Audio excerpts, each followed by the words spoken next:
Okay, hello. So today is January the 5th, 2023, and we entered the new year. And on this day in 1709, at the beginning of the 18th century, something incredible happened. It was a big frost in Europe, the biggest, the most intense winter with the lowest temperatures, and apparently thousands and thousands of people died in 1709. And this gave me the idea to reflect a little bit on architecture and frost.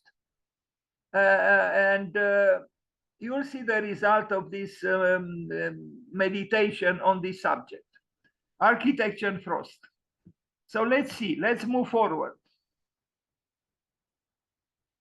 I will begin with the works of an architect I admire and who was actually invited twice here on this Zoom platform. And the first time he attended in May 2020, when we paid homage to his good friend Lebbeus Woods, who died in 2012, but was born on May 31st. Anyway, I'll show a few buildings by Stephen Holl, a contemporary North American architect.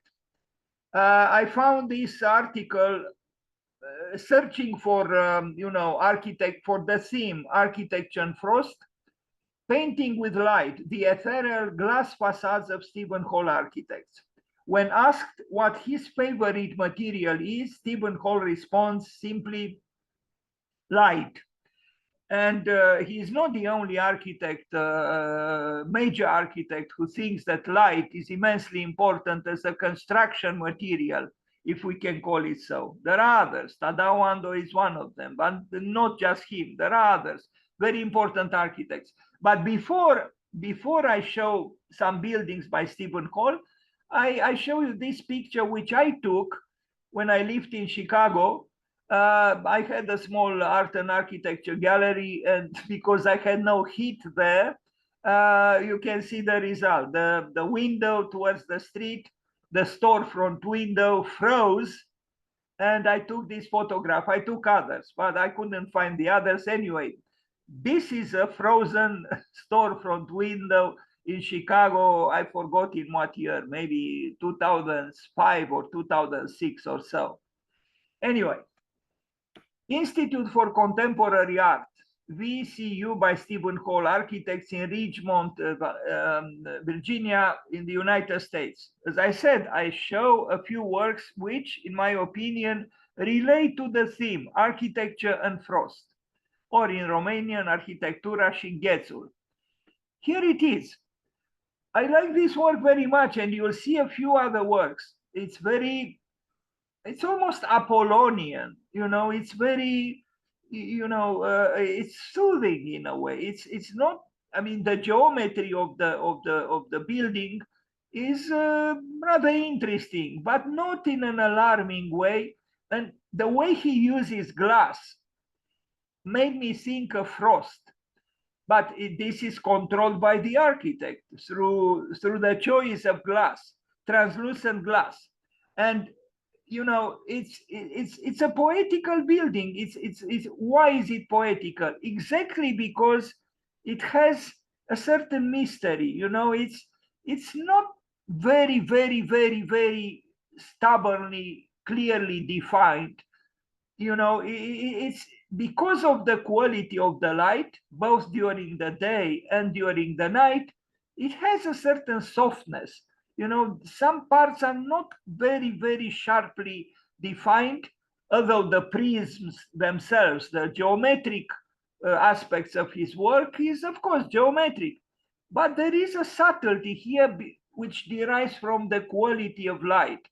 And indeed, he was sincere when he said his most important so-called construction element is, or material that he uses, is light.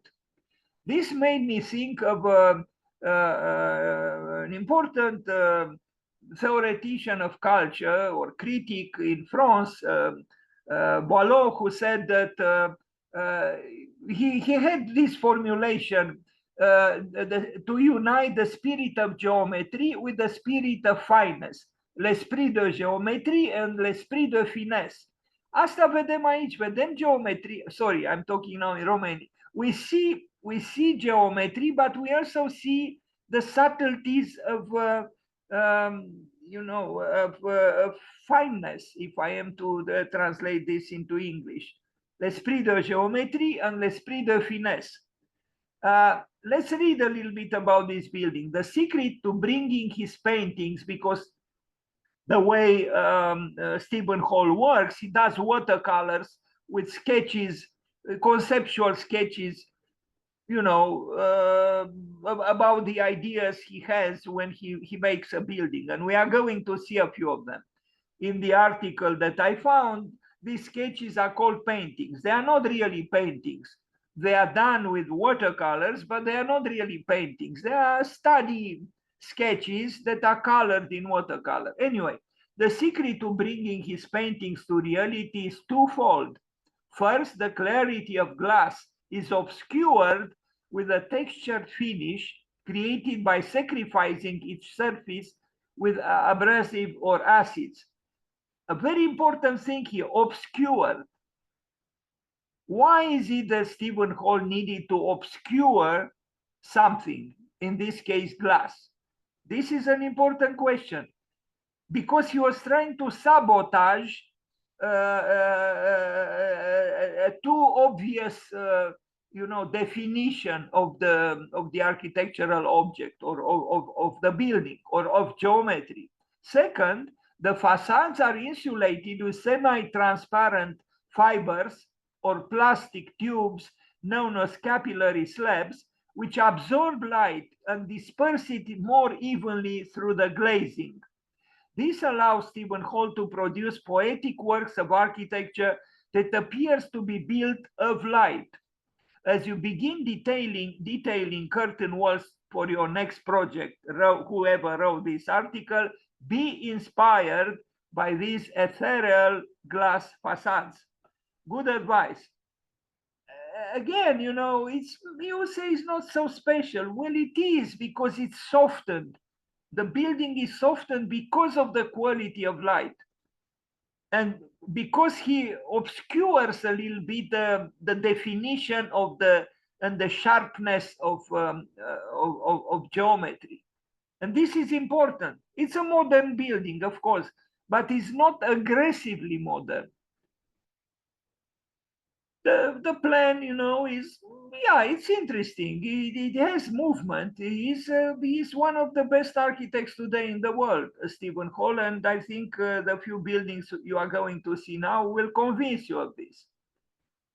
This is how the building looks from above in a rather uninteresting urban context. You see rather banal buildings to the left and to the right, but his building is not banal, and it made me think of frost. It made me think of winter because of the color, but also because of this particular way in which he treated light.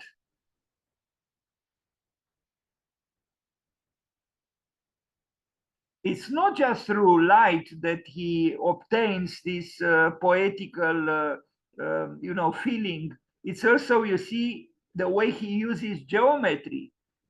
It's enough to look at this image to understand that he didn't use geometry in a very simplistic way. There are complexities even at the level of, geometry.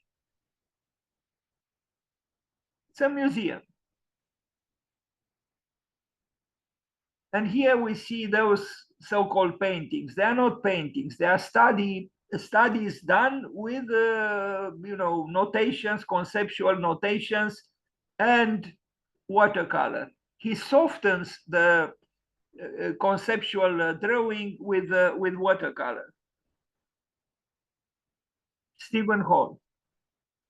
Another work by Stephen Holl in France, this time, La Cité, the Cité de l'Océan, the city of ocean surfing, in Biarritz, France, Museum of Ocean and Surf.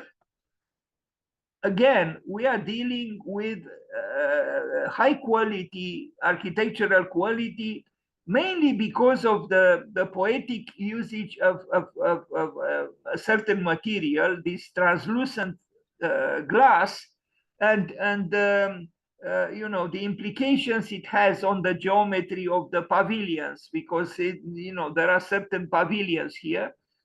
It's a very fine work, and in a way very simple, very modest, but it is poetical. It transcends somehow the measurable. And Louis Kahn, the great American, well, born in Estonia architect, he said it very well. A great building begins with the unmeasurable, then it goes through the measurable, meaning design, and then at the end, it returns to the unmeasurable. Well, what is that unmeasurable?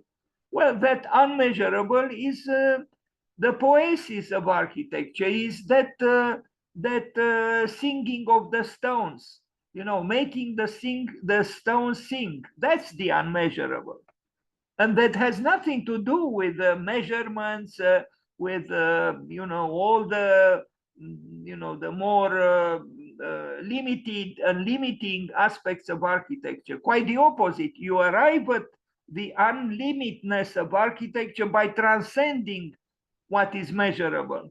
It's not easy to do because you do it through numbers. You know, do it. Of course, this was built with the dimensions, no?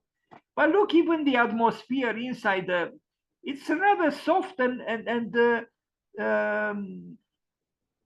it's not a harsh environment. It's not just about light, as I said. It's also about the geometry and the, you know, the intervention of certain curvatures that create a softened atmosphere. This is truly a masterful work, and it's not easy to do something like this. It seems simple. It's not so simple. Even here, you know, how unexpected that you know, curved ceiling is. I don't know what's above it. I didn't study the plan or the sections, but it is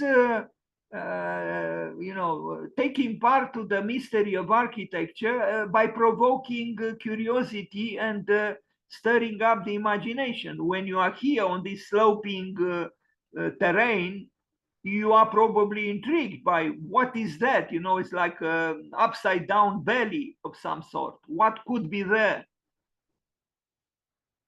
And even from the outside, it looks interesting. It's modest. It's I don't know if I have the correct words now to approximate through them what I feel. Visual arts building at the University of Iowa in the United States, also by him.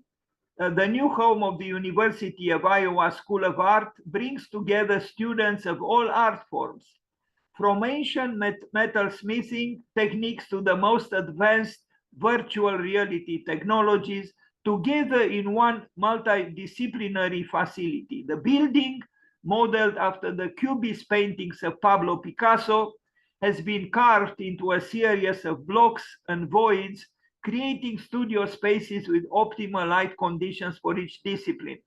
By the way of Pablo Picasso, this year, there are 50 years since Pablo Picasso died. And I already wrote the text for an international competition in architecture, and I want to invite you, a house for Pablo Picasso, to pay homage to him, not just through presentations on Zoom, but also through our own creativity. How would you make a house for Pablo Picasso?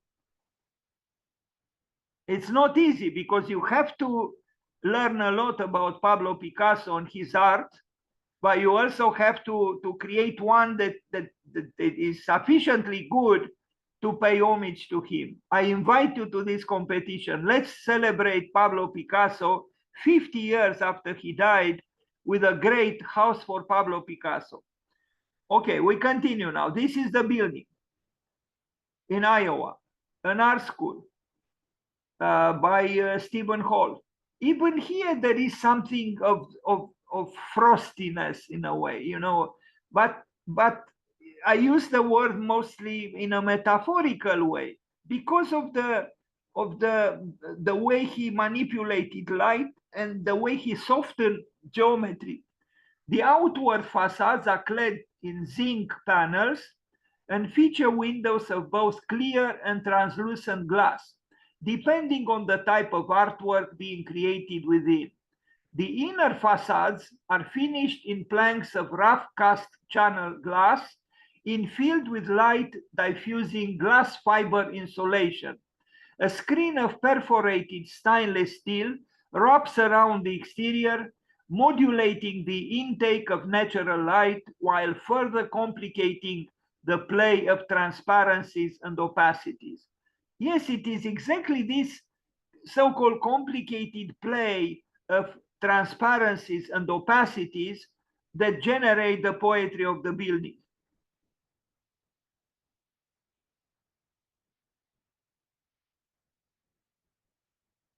This is how it looks like from above, and in the interior also is kind of the same atmosphere.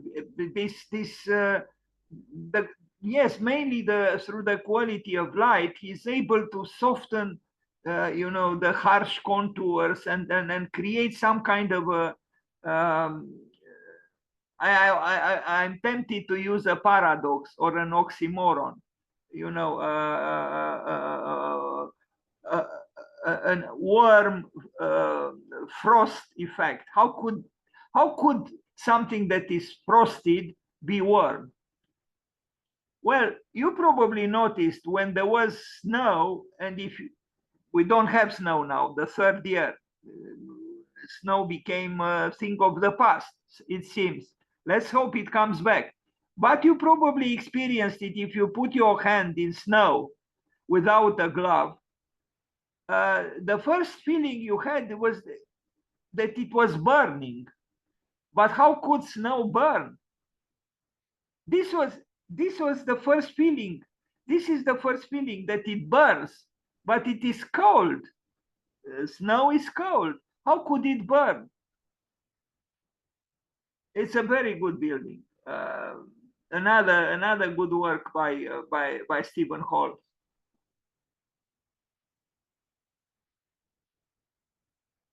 And even here, you know, this has nothing to do perhaps with frost, but this embroidered panel, I call it so, you know, I don't know if you know, Stephen Holl uses what he calls porosity.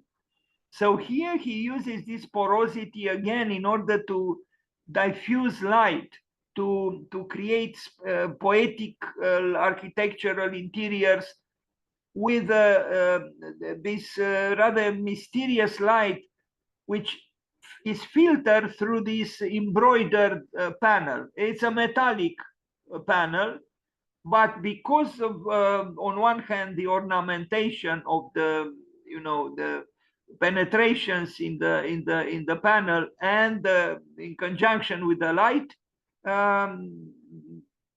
you almost do not feel it still at all, although it is still, but it's not cold. Now, another very interesting work in Great Britain, also by Stephen Holl. We'll see a few other works by other architects. Do not panic. It's not a presentation dedicated to Stephen Holl.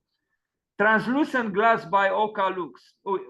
For example, if you work on a project and you are seduced by the idea of you know, creating soft interiors and soften the geometry of your building, maybe you contemplate using the same glass that Stephen Holl used, translucent glass by that manufacturer. I imagine there are other manufacturers, but he used this particular glass. Now look at this building. I like it very much. You know, it touches a very old building, but one student asked me, you know, how could I integrate my proposal in the context of existing buildings?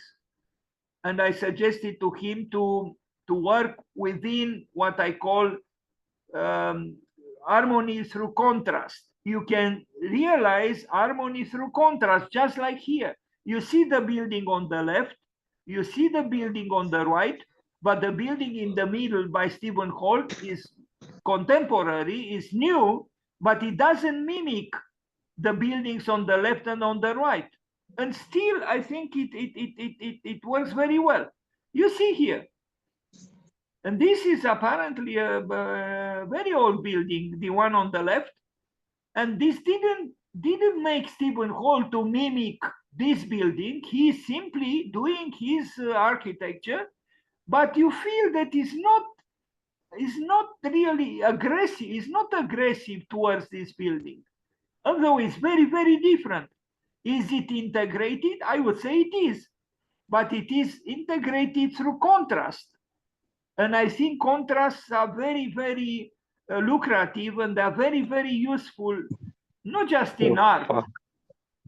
Hello? I've heard something. Not just in art, and not just in architecture, but I can tell you, even if you cook something, let's say you put on a plate some green salad and some red tomatoes.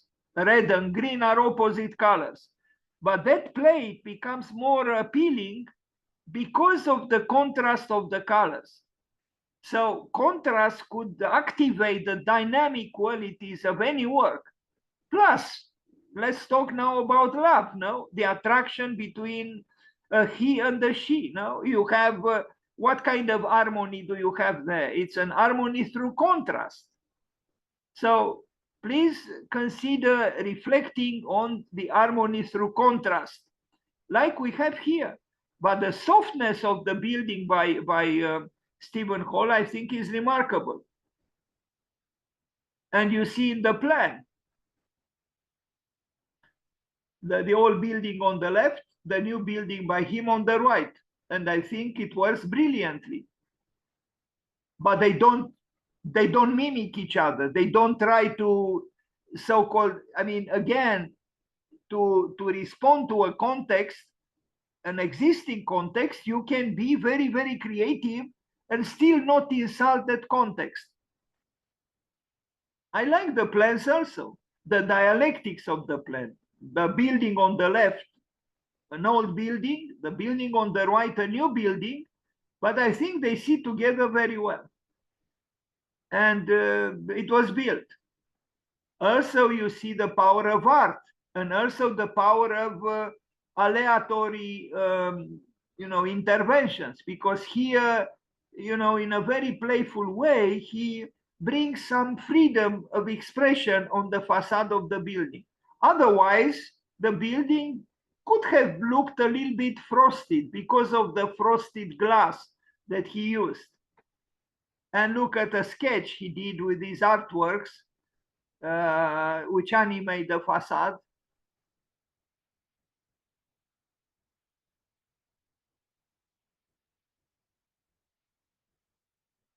And a sketch for the building. This is how Stephen Holl works with these watercolors, conceptual watercolors, if I can call them so. Okay, now we go to a different architect, searching on the theme of architecture and frost. I came across this building, which in my opinion is not as brilliant architecturally, but it has to do with frost. A stunning Icelandic institute is an ice-frosted eco citadel. Whoever wrote this article said, but I don't know. I saw other examples, but here you see on the glass, the aestheticization of frost. And this is something worth considering. Of course, in Iceland, you can do it because they still have winter, but we don't have, it seems, at least not in Bucharest. Anyway, otherwise, a lot of glass, but you see the glass that is frosted is actually a second layer of glass. Behind it, there are windows, so it's a double facade. And the one that is interesting is exactly this one, the eco ice frosted glass. The eco, in what way it is eco, I don't know. I didn't study the technicalities relating to the facade, but in terms of inspiration, perhaps it's enough.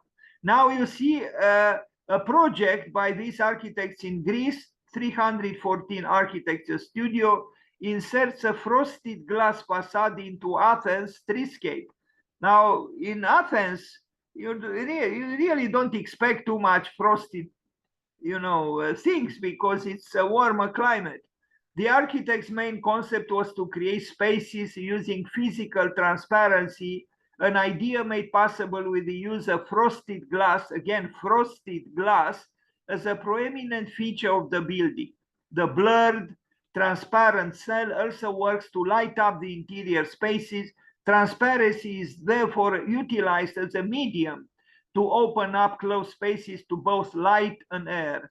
Panels of frosted glass are also used on the inside of each property, on each wall, and by the use of hidden lights inside of them, it gives the feeling of natural light penetrating the residence. And so it's just a project. This was not built, but it shows the potential of an architecture inspired by frost, and even in the context of such a city as Athens. It would have been interesting if it was built. Here again, we see harmony through contrast, because that proposal in between the two existing buildings has nothing to do with the existing buildings. It's a new intervention, courageously new and courageously expressing what the architects believed in. I would suggest to you, I would advise you to stay away from mimicking, to have a servile attitude vis-a-vis context. No, you cannot be servile. You have to assert your time and your place and your own creative energy. Anyway, moving forward, we still have a few other things to say, to look at and to say. Okay, now we arrive at a brilliant work done by brilliant architects, because Kazuyo Sejima received the Pritzker Prize in Architecture, and she was the founder of Sana in Japan, and she was invited to build a Louvre branch, a branch of the famous Louvre Museum in Lens, in France. And you are going to see it, how beautifully frosted it is. It's not just the building, it's also the landscape. I think the landscape is equally brilliant, because the landscape appears almost to be kind of an anti-landscape architecture. It's almost untouched, or it appears to be untouched. And in some portions is actually very abstracted, truly a masterwork in terms of landscape architecture. But look at the building. It has the same quality like the Stephen Holl, maybe even more so in particular conditions of light. The building becomes, like ice in a way. And I remember reading the Kazuyo Sejima when she was very young, and she started her practice, her own, office of architecture. She did say that she wanted to create a frigid architecture. Now, between frigid, usually we think that what is frigid is, sterile, it's very cold. But it depends, how you look at it. This is kind of cold. This is kind of frigid, but it's also mysterious, and the geometry is like in the case of the buildings by Stephen Holl, is softened a little bit because of the conditions of light and the materials she used. Under different conditions of light, you can see through the glass almost perfectly, like in this. But look, on the other hand, at the landscape, which was created by the architects. Now, the ice is now on the land, on the earth. I think the landscaping is beautiful because it's abstract, it's poetical, it's mysterious. I like it very much. And again, the building, the one on the right, you know, it could make you think of frosted glass or frost in general. And look at this. This is the art of architecture. It is art. Whatever some people might say, this is art. It's done brilliantly. It's done minimalistically, but it's not a simplistic. It's, in fact, it's more than, it's also maximalism in a way, because look at the projection of the trees, of the vegetations outside on the facade of the building. It becomes like a painting by Turner in a way. And look at the landscape around the building. You know, again, mystery is brought in because of the obscuring effects, poetical effects that the architects found to create, to arrive at the unknown, in fact. And frost glass, or frost in general, is misleading in a way, in the sense that, you know, frost is actually water, but it's not flowing. It's in a way, it's deceiving. No, frost is a deceiving entity or material, or how to call it. Very nice work by Sana. The founder was Kazuya Sejima. Now she has a partner who is probably also her husband, the young architect whose name, unfortunately, I keep not memorizing, and I regret, because they work great together, and I'm sure his role is also very creative.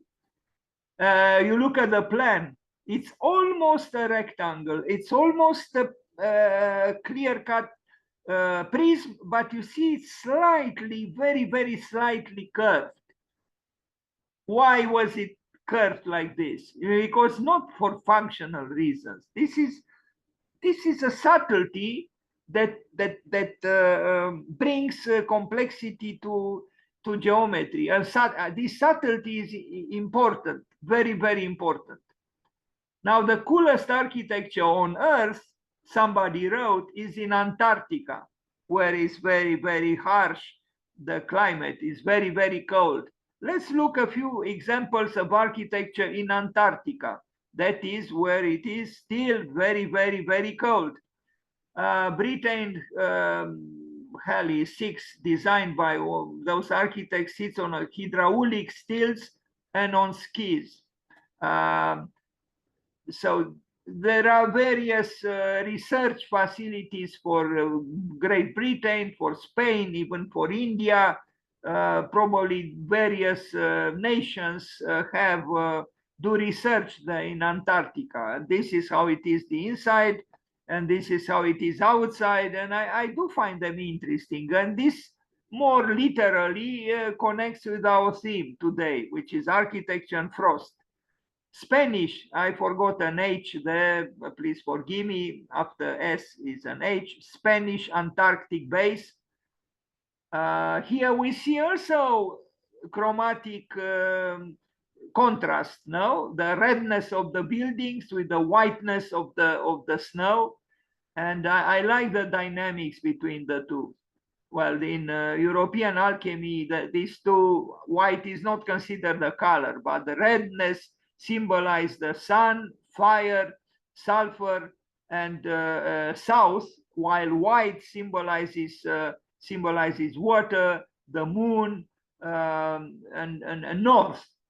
And the feminine principle, while redness symbolized the king, the mythical king. Anyway, maybe it was not necessary to mention alchemy, but what I'm trying to say here, even colors, they are not just colors, that there is a symbolism of colors. You know, colors used to mean something for some people, for some times. Unfortunately, we kind of forgot that. A British Antarctic base, here also we have, you know, rather futuristic architecture in red, as opposed to the whiteness of snow in Antarctica. Now we look at India's 2 active research stations in Antarctica. Is this building, and it seems quite large. The designers of this station sped up construction time by employing shipping containers as building materials. Okay, so they did a great job with shipping containers. Antarctica, maybe the the part of the world which will have the most brilliant future if the climate keeps warming up. Now you will see a very dramatic picture of an aurora australis visible over one of those pavilions that we looked at before, Heli 6, I think, for the British, for the Great Britain, during an Antarctic winter night. So you'll see an Antarctic winter night with an aurora australis, which was visible over that complex of pavilions that you see at the bottom of the picture. But look at the beauty of the sky, this so-called aurora australis. And this was not, produced with Photoshop. This was a photograph of a real event that occurred one night there. And you see the buildings, the British buildings, it's surreal, no? Or you think this is from a different planet or who knows where. Now, architecture of Antarctica, 12 strange sub-zero structures. That was the name of the article from which I took the pictures before. Now we are going to look some projects, including with the participation of a Romanian architecture student that attracted my attention. I'm talking about Hani Rashid, who teaches in Vienna at the Institute of Architecture, and he has an atelier there, and there are students from all over the world, and there are some Romanians too. In fact, Zaha Hadid was teaching at that institute for almost 20 years, and I have a book, Fluid Totalities, where 6 or 7 Romanian students are present with their works in the big book, either Total Fluidities or Fluid Totalities. So I am becoming a little bit patriotic, but I have to tell you, Romanians are very good at digital architecture. Some of them are excellent. And you see here the participation at the Venice Biennial, part of the Hani Rashid installation, where he imagines, he was the professor, Hani Rashid, a North American architect of Egyptian roots. So he imagines recyclical architecture in Antarctica. He wrote, by the end of this century, meaning 21st century, global warming, overpopulation, and humans' consumption of natural resources will affect Antarctica as well. Hani Rashid's exhibition showcases future scenarios of sustainable and high-tech architecture. These works were shown at the Venice Biennial. And this is a project. You see some fragments of Iceberg there, and you see the architectural proposal. And so Venice 2016, Hani Rashid with his research assistants and students at the University of Applied Arts in Vienna presents the Antarctica exhibition, visionary architectural proposals for the 6th continent, Antarctica. The projects are focused on the prospect of building new types and formations of communities for the late 20th century and beyond. Do you see the name Mihai Potra there? Olympic Winter Games by Mihai Potra, and then a few other people whose names I hesitate to pronounce, but you can read them. Studio Hani Rashid 2016. And this was the project. Indeed, it is about architecture and snow, architecture and frost, architecture and ice. because we are talking about Antarctica and the visionary architecture that the atelier, the studio of Hani Rashid envisioned. The Antarctic is a powerful place of remarkable beauty and perfection. That's what he wrote, Hani Rashid. With global warming and rising sea levels, this precious place will undoubtedly be impacted.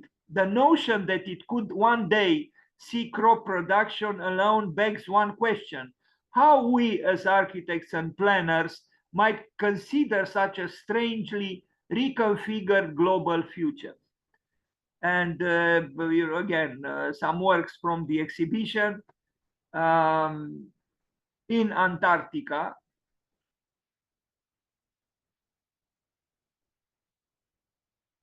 This is almost a transformation of attempting to be architectural based on the snowflake.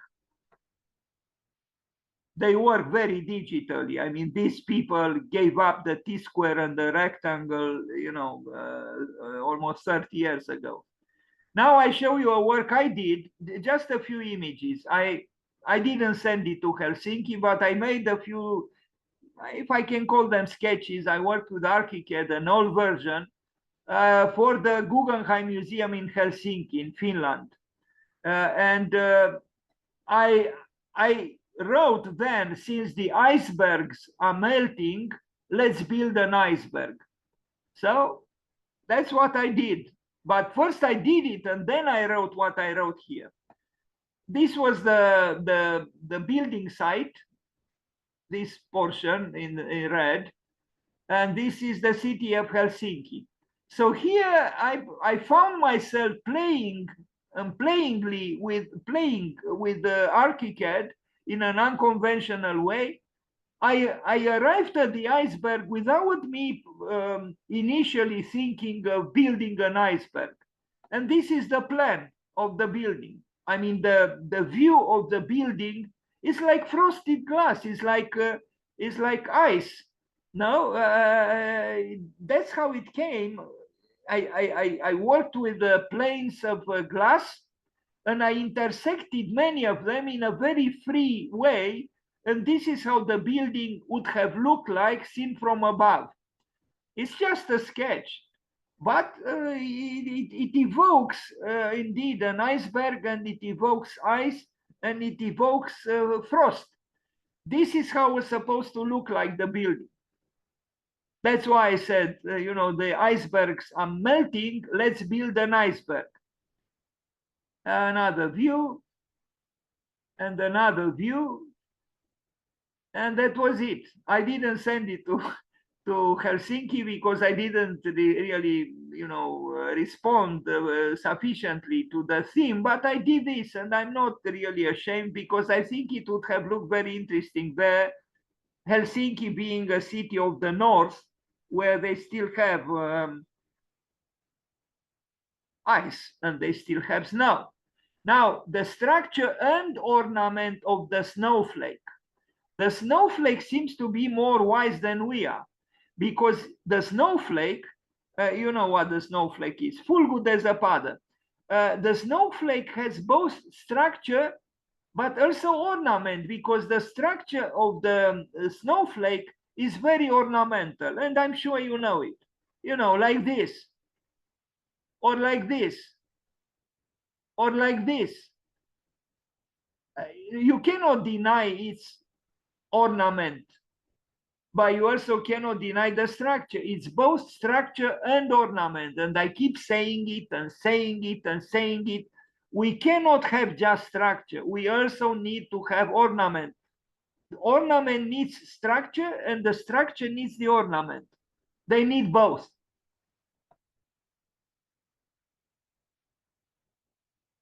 Snowflakes, they are beautiful.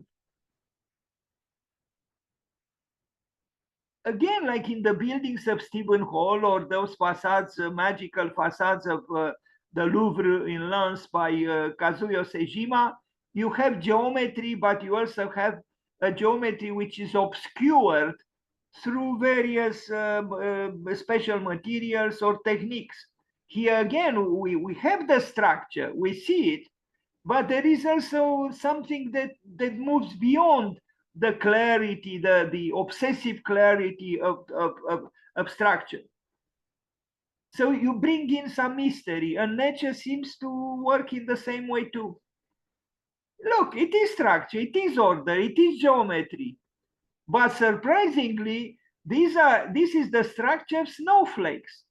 I mean, we know very well how a snowflake looks like. Well, we remember now because we didn't have winter for 3 years. But isn't it amazing that the most fragile of things, a snowflake, has actually this kind of ornamental structure? I find it amazing and beautiful too. Why did nature make things like this? Why? They are beautiful ornaments. That's what we look at, and they represent the structure of snow, the structure of the snowflake. Now I show you an ice restaurant built in China, the experimental lab of the world in terms of architecture. In Harbin Institute of Technology, they built this ice restaurant with years of innovative design and research experience of ice and snow buildings. The team has designed, we are approaching the end, just a few more minutes. The team has designed and guided the construction and maintenance of this project through collaborative design of buildings, structures, and indoor environment with digital model. The project, using innovative technology such as joint exhaust ribs, paper fiber composite reinforced ice spraying, and achieved the predetermined design goal. And you are going to see the design embodies the organic combination of architecture, structure, and art. Again, architecture, structure, and art. It could have been written architecture, structure, and ornament, because ornament is related to art and explores the new possibilities of ice and snow architecture in space, technology, function, and artistic expression. In two instances in this short phrase, the word art appears twice: art and artistic expression. It's a restaurant, no a prosaic function, but we all have to eat. But the building is interesting, and we are going to see a few pictures of, how it came into being in China. Ice, ice, and ice again. If this is not ice, I don't know what it is. But that fish there, which was probably inspired by Frank Gehry in Barcelona, is not with ice, but the restaurant is. I miss the snow. We had 3 years in a row Christmas without snow, and we are January, and 2 days ago there were 15 degrees Celsius. It's incredible. This is not winter. I'm afraid we only have 3 seasons now, not 4 any longer. Winter is gone, at least here in Bucharest. I don't know how it is in other parts, but here it seems it is gone. So this is, this was built part of a research, some kind of a university campus. If I understood correctly, they don't exist any longer. When the pandemic started, they couldn't be used any longer, and they demolished them, which is very sad. But for thinking and for feeling, the memory of the work is still with us, is still important. And how was this done like this? Because you cannot do it, just with ice. You are going to understand how it was done. But it is indeed explicitly, literally, a work that refers to architecture and frost. In fact, the frost aspect is so obvious, almost. But when you see the human beings, the students inside, all of a sudden something warms up the whole thing. Like here, the building is in ice, but the human beings are, well defined and colorful and interesting conjunction here. You know, on one hand, the abstractness, you know, the aloof appearance of the ice building, and then the human beings with colors and warmth and warm blood and you know, and so on. I like this picture very much. Ice, ice. But this was built through a certain technique, as it was mentioned in the text at the beginning. You know, they used research for some years. That's how they arrived at these shapes, and then they sprayed ice on top of these things. So underneath the ice so-called structure is the real structure, which are these inflated, you know, shapes and pavilions. Nice. Nice though. So it's man and nature in some kind of a you know, conjunction or you know, collaborative effort. Interesting work in China. Ice restaurant, ice bar, a sculpture, and the entrance. Why do you need a sculpture? Well, we need a sculpture because we need art. Otherwise, we will die of boredom on this earth. So with years of innovative, no, I think I read this already. Now, because I like to play in a way, I discovered this Danish architect who has the word frost, his very family name. But he also, you know, in the Latins say, nomen est omen. The name is destiny. Well, strangely perhaps, but also beautifully in a way, he started his own architecture firm, and they do excellent work. And I end this presentation on the subject of architecture and frost with Michael Frost, who built a building called actually the Iceberg, an abstracted iceberg, Michael Frost. So Michael Frost is an exceptional architect and co-founder of the Danish architecture firm Cebra, or I don't know if I pronounce it correctly, Cebra. When not working, in quotation marks, because a true artist and a true creative person is working and playing at the same time. Otherwise, you cannot create. That's why I keep telling the students, work and play at the same time. Be playful in your work and work in your play. Otherwise, your work will simply not be creative. Michael is well known in the architecture scene for the lively sketches and watercolors, but look at the work he did with Cebra, I guess, his architecture office. Here is the man, and there is the iceberg. It's a housing complex in Denmark, and I think it's excellent. It doesn't mimic, you know, nature. It's abstracted. It's a work done by man, but it does evoke somehow frost and ice, and of course, an iceberg, and that's how it is called. You see, the iceberg was done not just by Cebra, but also Search and JDS and Louis Payard architects. So it was a large team that worked on this rather large housing complex. Beautiful. I think it's very nice. And it's very nice because, again, it's work and play. Those triangles evoke the icebergs, evoke the proximity to the water there in Denmark. So it's an architecture that is engaging, and you'll see young Danish people playing around themselves, because architecture does have an effect on you. If you live in a boring and banal environment, you mellow down yourself, you have no energy, and you might even become apathetic and so on. But if the architecture is engaging, then you become energetic too, in general. So Mr. Frost did a good iceberg here, and the interiors are also engaging because of these triangles and moving various angles. We need a dynamic life. We need a life that is interesting. Otherwise, we die of boredom, and we don't want that, do we?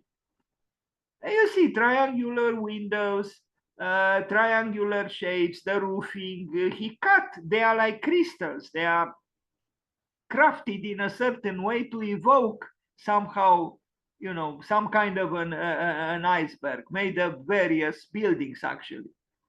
I think it's a good work by this architecture office from Denmark. So in Denmark, we don't have just Bjarke Ingels. We have other architects very good themselves. Why is it that they do such things and we cannot do such things? Why is it? Yes, Denmark is doing well economically, but I don't think it's just that. It's the mentality. It's the mentality. Denmark was not always immensely rich. It is rich now, but we are not so poor either. So let's do some very creative works ourselves. And let's break the box, out of the box, please. For example, this kind of wall in our, system of thinking are discouraged. How are you going to put the furniture here? But why do we need to put the furniture everywhere? I think these sloping planes are engaging. They activate you. They make you energetic, and this matters. Even if you don't have a lot of furniture here, I think it's the space itself is provocative. And you see the people now, of course, they have the good life here. They have the beach, they have the iceberg behind, they are in shorts, they play volleyball or whatever they play. But again, if the work is done with creativity, with zest for life, with joy, in the end is about joy, then the people who live there and move around them and so on, they are joyous too and playful. And look at them, they are playful. And I think we should be playful too. Bravo to these Danes. We consider them, the Scandinavians are cold. They are not cold at all. The architecture is not cold, and these people who play are at least as temperamental as we are, I think. Anyway, they also fish, there is water, there is sky, there is the iceberg by these brilliant architects. And what can we say? Apparently on Earth is still preferable to live instead of live, L-I-V-E, instead of going to the moon or to the Mars, where there are big problems. Here, the Earth is still a magical place if we learn to love it. And I think we have all the reasons to love it.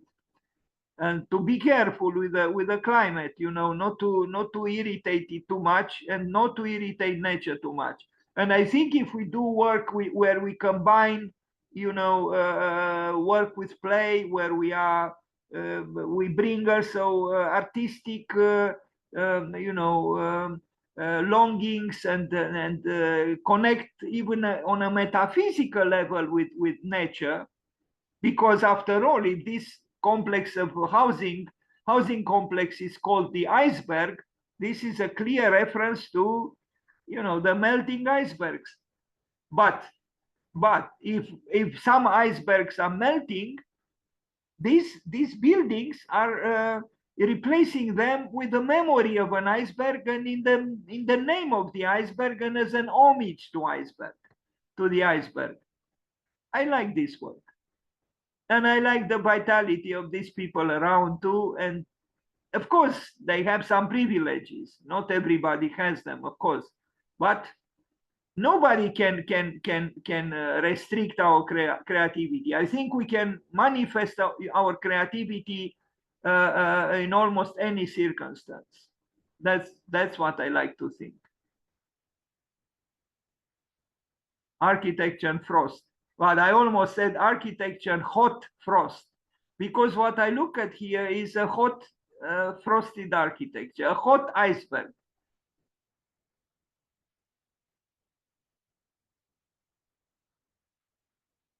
Denmark, the country of Hamlet and Kierkegaard.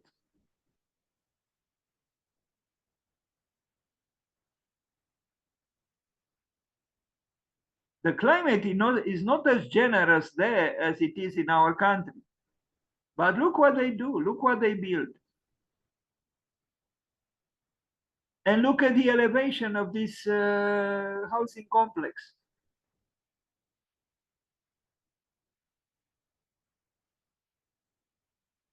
By Mr. Frost. He is the main, creative force there. Look at the sections. The abstracted iceberg, the abstracted Danish iceberg. The model, we have two more images and my presentation ends. Another picture of the model reflected into what in reality is water. And this is the last image, maybe the least interesting, but what I would like to point out here is that even if the work is called the iceberg, we see that the architect and the architects took into consideration the apparent trajectory of the sun that melts the ice. But in the imagination of the architect, by taking into consideration the sun, actually achieves what I come back to alchemy. It was the goal of the alchemists to unite the opposites. So here they united the hot sun with the cold iceberg, and the conjunction between the two generated this work that I just presented. Thank you.